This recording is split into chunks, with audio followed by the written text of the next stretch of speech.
રાજ્યમાં વધુ એક સ્પર્ધાત્મક પરીક્ષા વિવાદમાં આવી છે. આરોગ્ય વિભાગ વતી જીટીયુએ સ્ટાફ નર્સની રવિવારે પરીક્ષા લીધી. 1900 જગ્યાઓ માટે 50,000 ઉમેદવારોએ આ પરીક્ષા આપી અને આ પરીક્ષા સામે ગંભીર સવાલો ઉઠ્યા.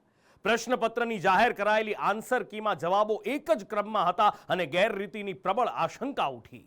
ઘણા ઉમેદવારની વર્તણૂક પણ શંકાના ઘેરામાં આવી, પણ જીટીયુએ પોતાનો બચાવ કર્યો, પેપર સેટરનો બચાવ કર્યો, પણ આરોગ્ય વિભાગે તપાસ સોંપી દીધી છે. હવે 50,000 ઉમેદવારો પરીક્ષાના પરિણામના બદલે તપાસ કમિટીના અહેવાલની રાહ જોઈ રહ્યા છે. રવિવારે રાજ્યમાં સ્ટાફ નર્સની પરીક્ષા લેવાઈ. આરોગ્ય વિભાગે જીટીયુને પરીક્ષાનું આયોજન કરવાની જવાબદારી સોંપી. પરીક્ષા હેમખેમ પૂરી થઈ ગઈ, પણ જેવી પરીક્ષાની આન્સર કી જાહેર થઈ કે વિવાદ છેડાઈ ગયો. આ વિવાદના મૂળમાં છે જવાબનો આ ક્રમ. 100 સવાલોનું પેપર A, B, C અને D એમ 4 સિરીઝમાં હતું. હવે ખરો ખેલ જુઓ. A સિરીઝના પેપરમાં 1 થી લઈને 100 સુધીના સવાલોના જવાબ A, B, C, D ક્રમમાં હતા. B સિરીઝના પેપરમાં જવાબોના ક્રમ પહેલેથી છેક સુધી C, D, A, B ના ક્રમમાં હતા.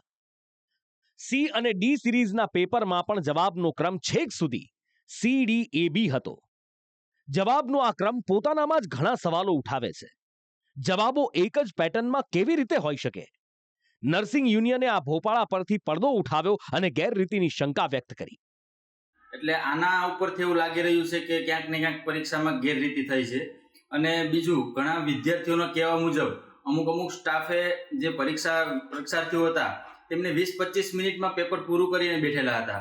તો એનો મતલબ એવો છે કે 100 પ્રશ્નો હોય તો વાંચતા 1 કલાક જેટલો ટાઈમ લાગી જાય, તો 20 મિનિટમાં પણ પેપર પૂરું કરીને બેઠેલા વિદ્યાર્થીઓના ન્યૂઝ મળેલા છે. અને ત્રીજી વસ્તુ કે જે ભરતી પેપર છે તો પેપરમાં બારકોડ સ્ટીકર જ નથી, ડાયરેક્ટ ઉપર કોઈનો પણ સીટ નંબર ખબર પડી જાય. તો આ ભરતીમાં ક્યાંક ને ક્યાંક ગેરરીતિ થઈ એવી છે. તો સરકારશ્રીનું ધ્યાન દોરું કે યોગ્ય તપાસ થાય. એક જ પેટર્નમાં જવાબ, બારકોડ વિનાની આન્સર શીટ, 20 મિનિટમાં પેપર પૂરું. નર્સિંગ યુનિયનના પ્રમુખના આક્ષેપથી પરીક્ષામાં ગેરરીતિની શંકા ન થાય તો જ નવાઈ. આ ભરતી પ્રક્રિયા સામે સવાલ ઉઠ્યા. કોંગ્રેસે પેપર ફૂટવાના ભૂતકાળના કિસ્સા યાદ કરાવ્યા.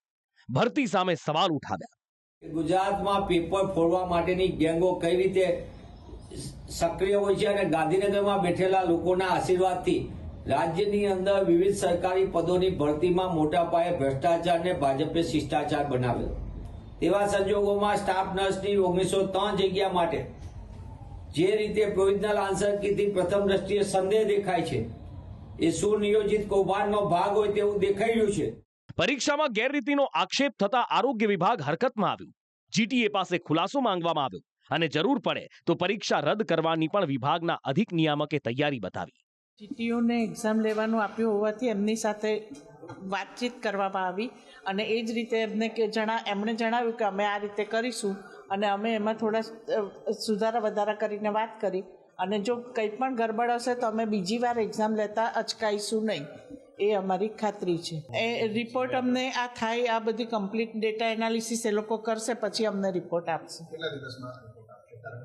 વિધિન આમ તો 24 અવર્સમાં આવવો જોઈએ અને જેમ બને એમ જલ્દી એ લોકો કાર્યવાહી કરી જ રહ્યા છે.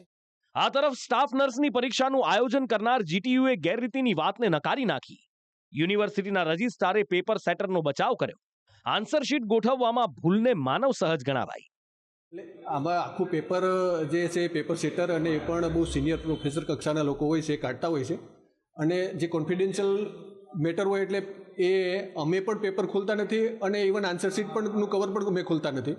હવે એણે કયા રીતે કર્યું, પ્રથમ દ્રષ્ટિએ એનું કહેવાનું એવું હતું કે બધી જ કી A, B, C, D સરખું વેઇટેજ રહે એટલા માટે મેં આવી પેટર્ન કરી હતી અને પછી જમ્બલિંગ કરવાનું જે આગળ પાછળ કરવાના હોય એ મારાથી રહી ગયા છે.